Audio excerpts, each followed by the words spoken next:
जातवेदो महावः तां महावः जातवेदो लक्ष्मीमनपगामिनी यस्यां हिरण्यं विन्देयं गामश्वं पुरुषानहम् अश्वपूर्वां रथमद्यां हस्तिनादप्रबोधिनी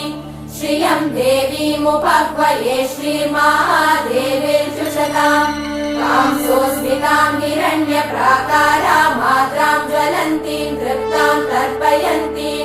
पद्मे स्थितां पद्मवर्णां तामिहोपह्वये श्रियम्